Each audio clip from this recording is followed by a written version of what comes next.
Hi all are you எப்படி இருக்கீங்க? நீங்கள் நல்லா இருக்கீங்களா?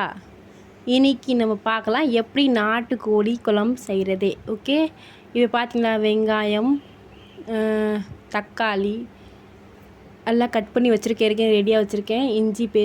இஞ்சி பூண்டு பேஸ்ட்டு ரெண்டே வச்சுருக்கேன்.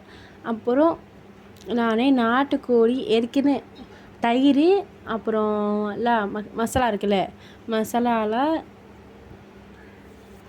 மிக்ஸ் பண்ணிவிட்டு கொஞ்சம் நேரம் ½ அன் ஊற வச்சுக்கணும். ஓகே, அப்புறம் இங்கே வானல் போட்டு அந்த ஜீரகம், மிளகு, அப்புறம் பட்டை, கிராமெல்லாம் போடுவீங்களே, அது மாதிரி நீங்களாம் போட்டுக்கலாம். சரியா? ஓகே, இதில் போட்டு கொஞ்சம் சூடானாலும் கொஞ்சம் 2 பச்சை மிளகாய் போட்டுக்கோங்க.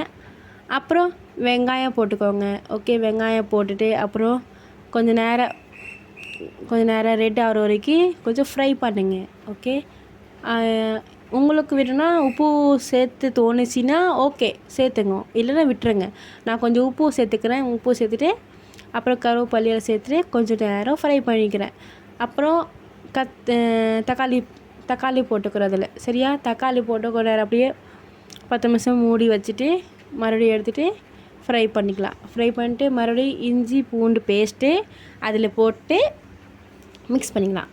அப்புறம் ஃப்ரை பண்ணிவிட்டு கொஞ்ச நேரம் ஆறி வச்சுட்டு மிக்சியில் அரைக்கணும். அது எல்லாமே மிக்சியில் அரைச்சிட்டு வானல் போட்டு தேவையான எண்ணெய் போட்டு மறுபடியும் எல்லாமே அரைச்சிங்களே அதில் மறுபடியும் போட்டு கொஞ்சம் நேரம் ஃப்ரை பண்ணிட்டு சிக்கன் எல்லாம் போட்டு மறுபடியும் ஃப்ரை பண்ணி தேவையான